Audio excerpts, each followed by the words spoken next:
Bonjour à tous. Aujourd'hui, on va se plonger dans l'histoire de Neria Cohen. C'est l'histoire d'une vie, certes très courte, mais qui a brillé et qui brille encore d'une lumière incroyable, faite de joie, de vérité et d'un dévouement total.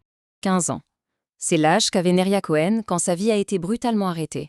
15 ans, et il était le plus jeune des 8 jeunes hommes assassinés lors de l'attentat à la yeshiva Merkaz Harav. C'était le jour de Rosh Chodesh Adar Bet en 2008.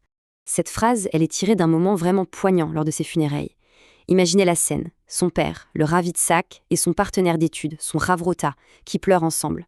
L'un pleurait son fils, bien sûr, et l'autre il pleurait l'ami, le compagnon d'études exceptionnel avec qui il ne pourrait plus jamais ressentir cette joie, cette excitation si particulière de déchiffrer ensemble une sougya compliquée du Talmud.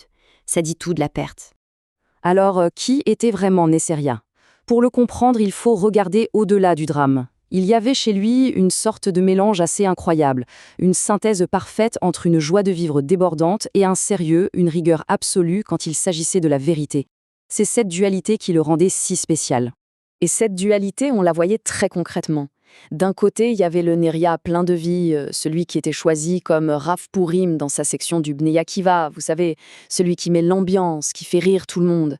Et puis de l'autre, il y avait ce même jeune homme qui marchait dans les ruelles de la vieille ville avec une gravité, une révérence profonde, enveloppé dans son talit et ses téphilines pour aller prier au kotel. Deux facettes d'une même personne. Et ce qui liait tout ça, ce qui était le socle de cette personnalité si riche, c'était son rapport à l'étude. Une étude de la Torah d'une maturité bluffante pour un garçon de son âge. Son propre père, le Rav Yitzhak Cohen, le disait lui-même. Il confia à sa femme, presque comme une confidence, « Tu sais, il étudie mieux qu'un adulte. » C'est une parole forte de la part d'un père qui montre à quel point il était impressionné. Alors, comment il étudiait? Ce n'était pas juste de la lecture, loin de là. C'était une méthode en 3 temps. D'abord, l'interrogation, la hakira. Il posait des questions, encore et encore, jusqu'à être absolument sûr d'avoir saisi le sens exact de la Gemara, des Rishonim. Ensuite venait l'analyse, le iyun. Il creusait les différentes opinions en profondeur, il ne se contentait jamais d'une réponse facile ou superficielle. Et le troisième point, peut-être le plus important, l'enthousiasme. Son plaisir d'apprendre était contagieux. Il partageait, il expliquait, il ne gardait pas son savoir pour lui. Et ce qui est fondamental à comprendre, c'est que pour lui, l'étude n'était pas un exercice intellectuel abstrait. Non, c'était une façon de vivre ses valeurs, de se connecter au réel. Un exemple parfait, son amour pour la terre d'Israël. Il a étudié toutes les lois de la Shemitah, bien plus que ce qu'on attendait de lui. Pourquoi? Pour, comme il le disait, se sentir réellement connecté à la terre. L'étude devenait concrète, vivante.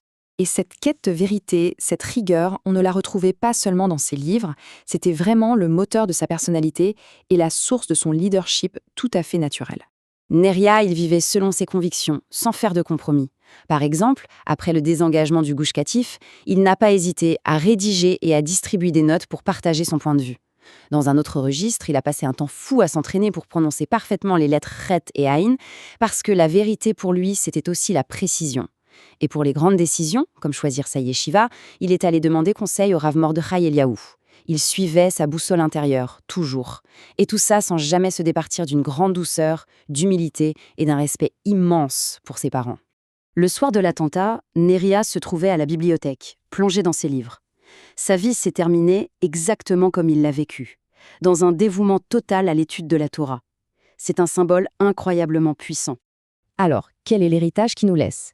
C'est un mélange de plusieurs choses, tout aussi fortes les unes que les autres. D'abord, cette joie de vivre pure qui rayonnait sur tout son entourage. Ensuite, son amour de la Torah, avec une étude profonde, mature, qui donnait envie aux autres de s'y mettre. Il y a aussi son attachement à sa vérité intérieure, sans aucune concession, son lien viscéral à la terre d'Israël et à ses lois. Et enfin, ce leadership naturel, cette capacité à être une source d'inspiration pour ses amis, que ce soit au Bnei Akiva ou à la Yeshiva. Et tout cela nous amène à une dernière réflexion. Son prénom, Neria. Il vient du mot ner, la bougie. Il y a ce verset qui dit « La bougie de Dieu, c'est l'âme de l'homme ». La flamme de Neria a été soufflée bien trop tôt. Mais son histoire, son héritage, nous pose une question à chacun d'entre nous. Comment continuer à faire briller sa lumière?